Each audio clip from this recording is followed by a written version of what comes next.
नमस्कार, भारत 24 देख रहे हैं आप और आपके साथ मैं हूं सुरभि तिवारी। बुलेटिन की शुरुआत बड़ी खबर के साथ करेंगे। तो इस वक्त की बड़ी खबर आपको बताते हैं, जोशीमठ के चमोली में दीवारों में दरारें पड़ी तो वैज्ञानिक कर रहे हैं जांच और गिराने के पहले ही जांच की जा रही है। हालांकि जिस तरीके से कई खबरें ऐसी सामने आई थी कि कई घरों में भारी दरारें देखी गई, जिसके बाद से जब जमीन फटने का मामला इस तरीके से सामने आया तो वैज्ञानिक अब इस पूरे मामले की जांच कर रहे हैं और घरों में दीवारों की जांच लगातार वैज्ञानिकों की टीम की तरफ से किया जा रहा है। साथ ही पता लगाने की कोशिश भी की जा रही है वैज्ञानिकों की तरफ से कि आखिर किन घरों में कितनी दरारें आई है और साथ ही कितनी गहराई तक ये दरारें पहुंची है। साथ ही साथ ये भी पता लगाने की कोशिश कि आखिर कुछ ही ऐसे घर जिनमें बेहद बड़ी दरारें देखी गई है और साथ ही इन दरारों में चौड़ाई भी मापी जा रही है, क्योंकि बहुत हद तक जो चौड़ाई इस वक्त दरारों में देखी जा रही है, कई ऐसे घर जो कि बुरी तरीके से क्षतिग्रस्त होते हुए, हालांकि कुछ ऐसे घर बाकी जरूर हैं जिनमें की दरारें तो पड़ी हैं लेकिन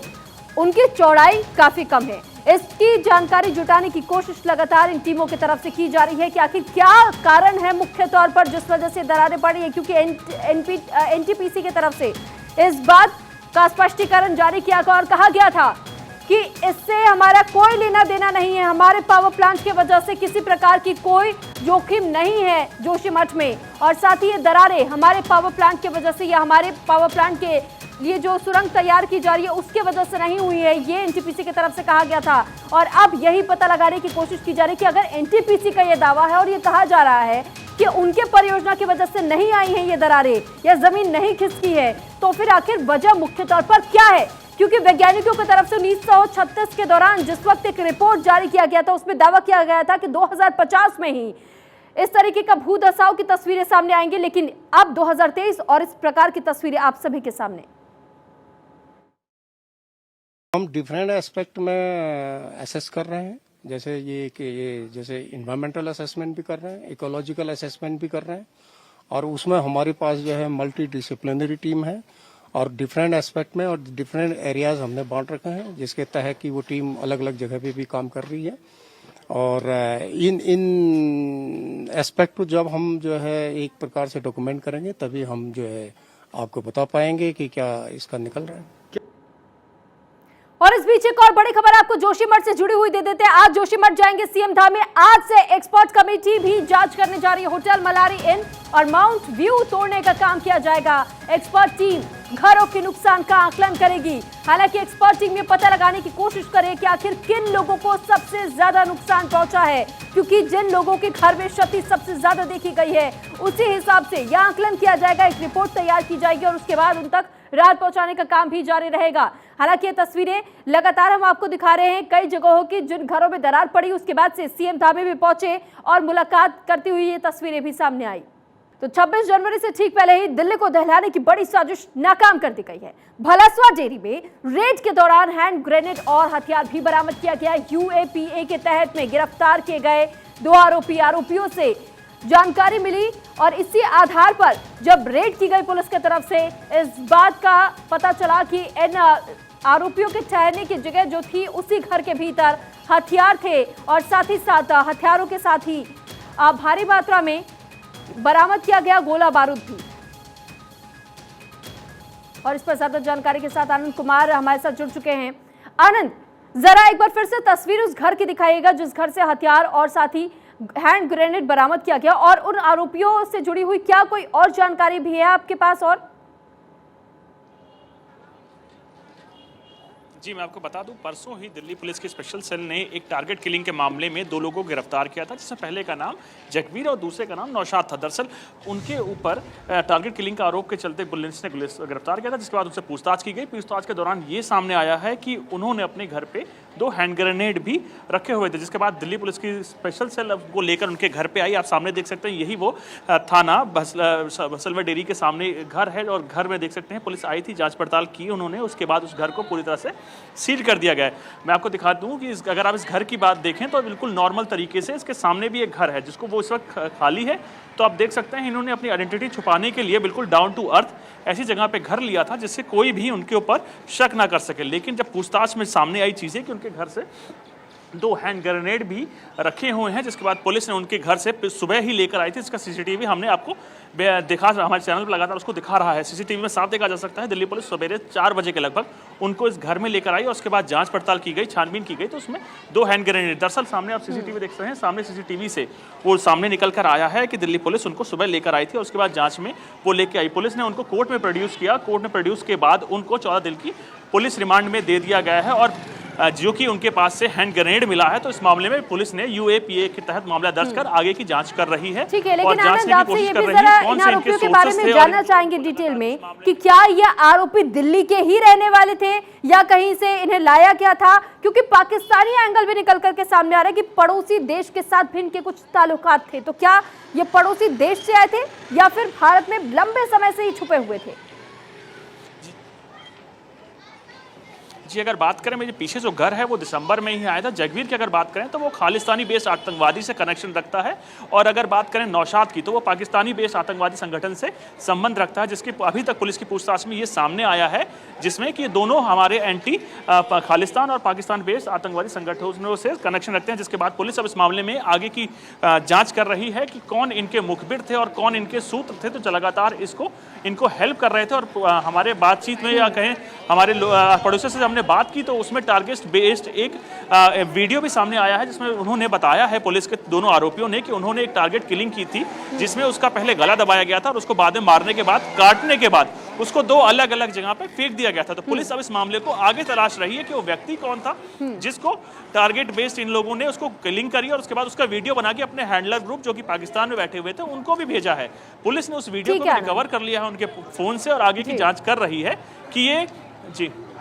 ठीक है आनंद, चलिए बहुत शुक्रिया आपका तमाम जानकारी हम तक पहुंचाने के लिए। इस खबर पर आप नजर जरूर बनाए रखिएगा। खबरों में आगे बढ़ते हुए एक और जानकारी आप तक पहुंचा देते हैं। टिकटॉक स्टार उर्फी जावेद से पूछताछ हुई है और हम बोले पुलिस स्टेशन में पूछताछ की गई है। पुलिस ने उर्फी को नोटिस दिया था और उर्फी पर अश्लीलता फैलाने का आरोप था। बीजेपी नेता चित्रा वाघ ने शिकायत की, पुलिस कमिश्नर ने जांच के आदेश दिए।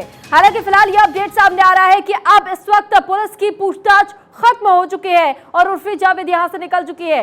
देखिए, उर्फी जावेद पर लंबे समय से अश्लीलता फैलाने का आरोप चला आ रहा है, क्योंकि जिस तरीके के वो वस्त्र धारण करती है, जिस तरीके के कपड़े वो पहनती है, उनके पहनावे को लेकर के आपत्ति कई बार दर्ज कराई जा चुकी है। और अब ये भी कहा जा रहा था कि पुलिस के तरफ से उन्हें नोटिस दिया गया था। बीजेपी नेता चित्रा वाघ ने शिकायत दर्ज कराई थी, पुलिस कमिश्नर ने जांच के आदेश भी दे दिए थे, जिसके बाद से उर्फी जावेद को पुलिस स्टेशन बुलाया गया था पूछताछ के लिए। और पूछताछ के लिए देखिए कि किस तरीके से, किस अंदाज में उर्फी जावेद यहाँ पर पहुंची। हुडी पहना हुआ था उन्होंने और अपने चेहरे को ढक रखा था, वो मीडिया के सामने नहीं आना चाहती थी। हालांकि उर्फी जावेद से पूछताछ अब खत्म कर ली गई है और इसके बाद अब देखने वाली बात यही होगी और बेहद रोचक भी, क्योंकि उर्फी जावेद हमेशा ही बेहद कम कपड़ों में जिस तरीके से वो नजर आती है और इसी वजह से उन पर बार बार अश्लीलता फैलाने का आरोप लगता रहता है, लेकिन फिर भी वो बेहद अपना बेखौफ अंदाज सभी के सामने रखती हैं। तो क्या इसके बाद भी, इस पूछताछ और इस शिकायत के बाद भी क्या दोबारा वो ऐसे अंदाज में नजर आएगी या उनके स्वभाव में थोड़ा सा आपको फर्क जरूर महसूस होगा? हालांकि उर्फी पर अश्लीलता फैलाने का आरोप बीजेपी नेता की तरफ से भी लगाया गया। बीजेपी नेता चित्रा वाघ ने इस बात की शिकायत पुलिस थाने में दर्ज कराई थी और इसी को लेकर के अंबोली पुलिस स्टेशन में पूछताछ के लिए उर्फी जावेद को बुलाया गया था, नोटिस जारी किया गया था, जिसके बाद आज उर्फी जावेद अंबोली पुलिस स्टेशन पहुंची हुई थी। उनसे पूछताछ अब खत्म हो चुकी है और साथ ही जो अश्लीलता फैलाने का आरोप उन पर लगाया गया था, हालांकि हमेशा से उर्फी जावेद अपनी बातों को मुखर होकर के रखती आई हैं और अपनी बातों को बहुत स्पष्ट तरीके से रखती है और वो कहती है कि उन्हें इससे कोई आपत्ति नहीं है तो किसी और को भी आपत्ति नहीं होनी चाहिए, क्योंकि वे उनका शरीर है तो वो कुछ भी पहने, इससे किसी और को फर्क नहीं पड़ना चाहिए। हालांकि कई ऐसे समाज सेवी लोग हैं जिनका ये कहना है कि उर्फी जावेद अश्लीलता फैलाने का काम करती हैं और लोगों को कहीं ना कहीं उकसाने की कोशिश करती हैं, जिस वजह से ये बार बार उनसे कहा जाता है, उनसे कई बार अपील भी की जा चुकी है। इस पर अधिक जानकारी के साथ में संदीप शुक्ला हमारे साथ फोन लाइन पर जुड़ चुके हैं। संदीप, जरा ये बताइए, उर्फी जावेद पर अश्लीलता का आरोप लगा, पुलिस स्टेशन उन्हें पूछताछ के लिए बुलाया गया, अब पूछताछ की प्रक्रिया खत्म हो चुकी है, लेकिन क्या उम्मीद की जाए कि उर्फी में थोड़ा बदलाव अब देखा जाएगा? देखिए, निश्चित तौर पर उर्फी जिस तरह के कपड़े पहनती हैं उससे अश्लीलता झलकती है और इसी को लेकर महाराष्ट्र कांग्रेस महिला आघाड़ी की जो अध्यक्ष हैं चित्रा वाघ, उन्होंने शिकायत दर्ज की थी और उसी शिकायत के आधार पर आज पुलिस ने उन्हें बुलाया, उनका बयान दर्ज किया गया और उसके साथ साथ कल उनके वकील ने एक तरह की एक शिकायत दर्ज कराई थी चित्रा वाघ के खिलाफ की वो कहीं न कहीं उन्हें धमका रही हैं और FIR दर्ज कराने के नाम पर डराने की कोशिश कर रही हैं। ये दोनों ही मामला बड़ा दिलचस्प हुआ और अब जब जो उर्फी जावेद से आज पुलिस ने पूछताछ की, उनका बयान दर्ज किया गया, निश्चित तौर पर आने वाले दिन उर्फी जावेद के लिए कानूनी प्रक्रिया के तहत जो है बहुत महंगे साबित होंगे। संदीप, साथ ही जरा ये भी बताएगा कि उर्फी जावेद जिस वक्त पुलिस स्टेशन में पहुंची, हमने उनका बदला हुआ रूप तो खैर यही देख लिया क्योंकि वो अपना चेहरा छुपाती हुई नजर आई। क्या इस बार वो कॉन्फिडेंट नजर नहीं आई? क्योंकि वो हर बार अपनी बातों को बहुत स्पष्ट तरीके से मीडिया के सामने भी रखती आई हैं, साथ ही साथ अपने सोशल मीडिया प्लेटफॉर्म्स पर भी कहती है मेरा शरीर, मैं कुछ भी पहनूं, दूसरे को आपत्ति नहीं होनी चाहिए। लेकिन इस बीच जब वो सामने आई पुलिस स्टेशन में पूछताछ के लिए पहुंची थी, उनका बदला हुआ रूप हम सबने देखा। बिल्कुल, आज वो अपने आप को ढक कर आई थी। उनके कपड़े जो थे इस तरह के कपड़े उन्होंने पहना था जो जिससे उनका चेहरा भी ढका हो। तो निश्चित तौर पर उर्फी का ये बदला हुआ रूप था और निश्चित तौर पर आज उन्हें पता था कि अगर कोई भी विवाद पैदा करती है तो उनके ऊपर पुलिस कार्रवाई हो सकती है और अरेस्ट हो सकती है। तो निश्चित तौर पर ये कानून का डर या कानून का खौफ कहा जाए कि जिसके चलते उर्फी का ये बदला हुआ रूप था, लेकिन उसके बावजूद जिस तरह के कपड़े उन्होंने पहनकर समाज में अश्लीलता फैलाई है, तो कहीं न कहीं पुलिस ने भी माना है कि उनके कपड़ों से अश्लीलता झलकती है, समाज के एक अलग तबके को जो है नुकसान पहुंचाता है। तो ऐसे में निश्चित तौर पर उनके ऊपर पुलिसिया कार्रवाई होने का डर उन्हें सता रहा है। चलिए ठीक संदीप, बहुत शुक्रिया आपका तमाम जानकारी हम तक पहुंचाने के लिए। टिकटॉक से फेमस हुई उर्फी जावेद, जिसके बाद से बिग बॉस में भी नजर आई थी, लेकिन उनके पहनावे को लेकर के कई बार अब तक शिकायत की जा चुकी है, उनसे भी अपील की गई थी, लेकिन जब उर्फी नहीं मानी तो पुलिस थाने में बीजेपी नेता की तरफ से इस बात की लिखित शिकायत भी दर्ज करवाई गई। हालांकि अब खबरों में आगे बढ़ते हुए आपको यह भी बता दें कि श्रद्धा हत्या केस से जुड़ी हुई एक बड़ी अपडेट सामने आई है। ये बड़ा खुलासा किया गया कि श्रद्धा का शव आरी से काटा गया था। पोस्टमार्टम रिपोर्ट के जरिए ये बड़ा खुलासा हुआ है। आफ्ताब पूनावाला ने आरी से श्रद्धा के शव को 35 टुकड़ों में बांट दिया था। शव को काट करके जंगल में फेंका गया था। 35 टुकड़े किए गए थे श्रद्धा के शव के और साथ ही पोस्टमार्टम रिपोर्ट के जरिए यह खुलासा हुआ है कि आफ्ताब ने श्रद्धा के शव के टुकड़े करने के लिए आरी का इस्तेमाल किया था। हालांकि पहले ये माना जा रहा था कि चॉपर का इस्तेमाल हुआ, किसी बड़े चाकू का इस्तेमाल हुआ या फिर ये आरी थी, लेकिन पोस्टमार्टम रिपोर्ट सामने आने के बाद से इस बात का खुलासा हो चुका है कि श्रद्धा हत्याकांड में जिस हथियार का इस्तेमाल शव के टुकड़े करने के लिए आफ्ताब ने किए थे वो आरी थी। आरी से ही श्रद्धा के 35 टुकड़े किए गए थे। तो वहीं कांग्रेस के नेता राहुल गांधी ने देश में फैली हुई नफरत और बेरोजगारी, महंगाई और साथ ही अन्य आम मुद्दों को लेकर के चिट्ठी लिखी है। उन्होंने चिट्ठी में लिखा है कि देश में एक स्पष्ट आर्थिक संकट पैदा हो रहा है, जिसके तहत युवाओं के लिए देश में बेरोजगारी है, असहनीय मूल्य वृद्धि, गंभीर कृषि संकट और देश की संपत्ति पर पूरी तरह से कॉर्पोरेट का कब्जा है।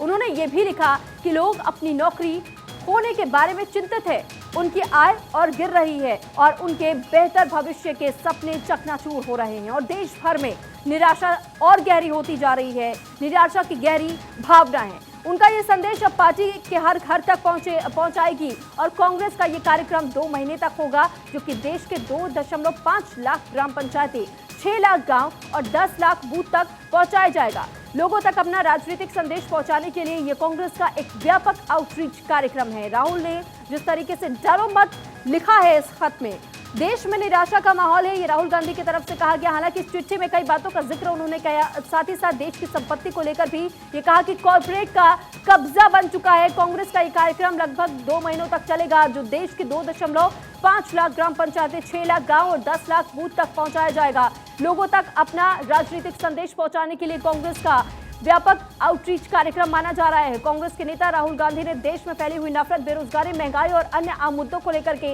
एक चिट्ठी लिखी। इसी चिट्ठी में कई बातों का जिक्र भी मिलता है। उन्होंने चिट्ठी में लिखा है कि देश में एक स्पष्ट आर्थिक संकट पैदा हो रहा है, जिसके तहत युवाओं के लिए देश में बेरोजगारी है, असहनीय मूल्य वृद्धि, गंभीर कृषि संकट और देश की संपत्ति पर पूरी तरीके से कॉर्पोरेट का कब्जा हो चुका है। उन्होंने ये भी लिखा कि लोग अपनी नौकरी खोने के बारे में बेहद चिंतित नजर आ रहे हैं। उनकी आय और गिर रही है और उनके बेहतर भविष्य के सपने चकनाचूर हो रहे हैं और देश भर में निराशा की गहरी भावना भी देखी जा रही है। उनका ये संदेश अब पार्टी घर घर तक पहुंचाने की कोशिश करेगी और इसी कार्यक्रम के तहत में ये बताया जा रहा है कि 2 महीने तक यह कार्यक्रम चलेगा, जिसमें कि ग्राम पंचायतों तक, साथ ही साथ गाँव में हर एक घर तक इस संदेश को पहुंचाया जाएगा और लोगों को इस चिट्ठी के जरिए जोड़ने की कोशिश की जाएगी।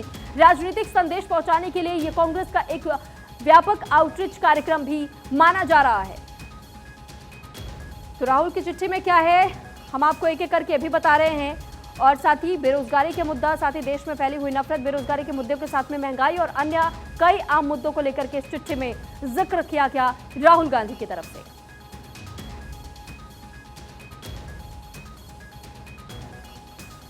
तो राहुल गांधी की वो चिट्ठी भी हम आपको दिखा रहे हैं।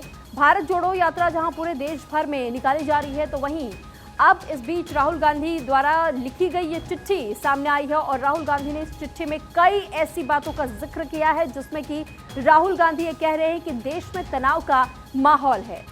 और इस बीच एक और बड़ी खबर आपको बताते हैं, रामचरितमानस पर दिए गए विवादित बयान पर बवाल मचा हुआ है। आरजेडी के प्रदेश अध्यक्ष जगदानंद सिंह ने रामचरितमानस पर विवादित बयान दिया। उन्होंने कहा कि रामचरितमानस में अच्छी बातें हैं लेकिन कुछ बुरी बातें भी हैं जिन्हें हटाना चाहिए, जिसके तुरंत जगदानंद सिंह के बराबर में बैठे आरजेडी के राष्ट्रीय उपाध्यक्ष शिवानंद तिवारी बोले कि रामचरितमानस में हीरो मोती भी है और दोनों एक ही पार्टी के नेता हैं, पर बयान दोनों के अलग अलग है। उनके इस बयान से विधानसभा झलकता है और इस पर सियासत बवाल मच चुका है। जगदानंद ने बिहार के शिक्षा मंत्री चंद्रशेखर के बयान का भी बचाव किया। चंद्रशेखर ने भी रामचरितमानस पर विवादित बयान दिया था। उन्होंने रामचरितमानस का नफरत फैलाने वाला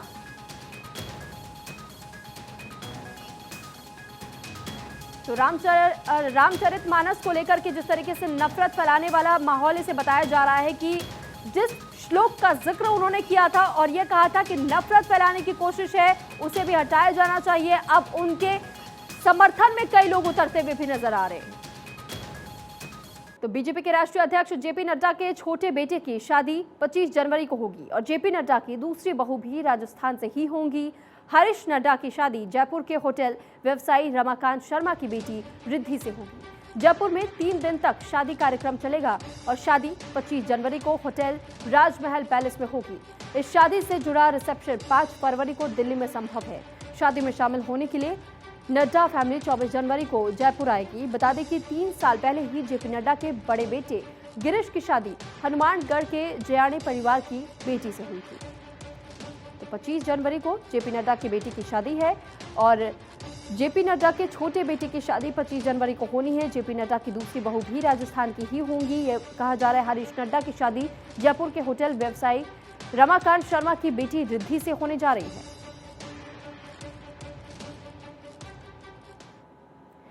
करोड़ों रुपए के पंजाब नेशनल बैंक घोटाले का आरोपी और भगोड़ा हीरा कारोबारी मेहुल चौकसी करोड़ों की घूस देकर के प्रत्यर्पण से बचने की फिराक में है।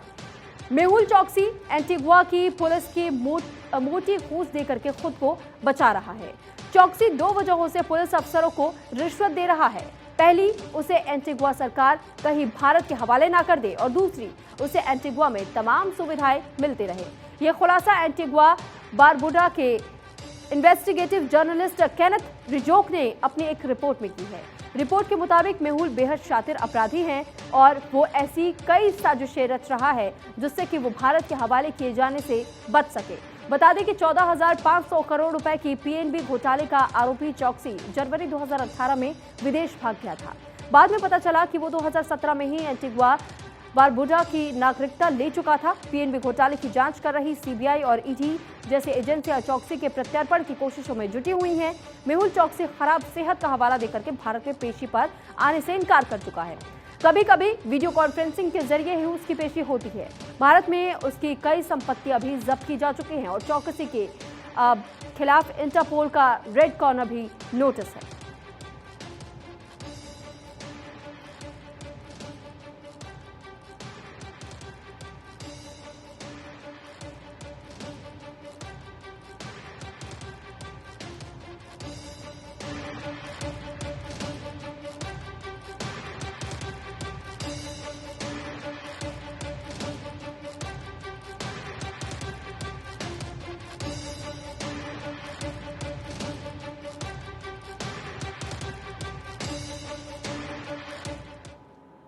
तो जेडीयू के पूर्व अध्यक्ष और पूर्व केंद्रीय मंत्री शरद यादव का आज राजकीय सम्मान से अंतिम संस्कार किया जाएगा। शरद यादव का अंतिम संस्कार उनके पैतृक गांव मध्य प्रदेश के नर्मदापुरम में किया जाएगा। शरद यादव एक ऐसे व्यक्ति के रूप में याद किए जाएंगे जिनका व्यक्तित्व बहुआयामी था। एक मंडल मसीहा के रूप में शरद यादव ने 1990 में मंडल आयोग की रिपोर्ट को लागू करने के मामले में तत्कालीन प्रधानमंत्री वीपी सिंह के हाथ मजबूत किए थे। लोहिया के अनुयायी और लालू और नीतीश कुमार के परामर्शदाता के रूप में उनकी अहम भूमिका रही थी। वो ऐसे समाजवादी थे जो कि भगवा खेमे में भी अपनी अलग पहचान बनाए रखते थे। प्रधानमंत्री अटल बिहारी वाजपेयी के प्रधानमंत्रित्व में विभिन्न विभागों के कैबिनेट मंत्री रहे थे और अपने लंबे राजनीतिक जीवन में यादव 7 बार लोकसभा सांसद चुने गए और 3 बार राज्यसभा के सदस्य भी रहे। शरद यादव के जीवन का सबसे बड़ा हाई पॉइंट था वीपी सिंह सरकार को मंडल आयोग की सिफारिश लागू करने के लिए मजबूर करना। शरद यादव वाकई में मंडल आंदोलन के अगुवा थे और लालू यादव को भी उनके पुराने चुनाव क्षेत्र मधेपुरा में हराया गया था। बता दें कि बीते कुछ साल से शरद यादव बीमार चल रहे थे। गुरुग्राम में 12 जनवरी की देर शाम उन्होंने अंतिम सांस ली।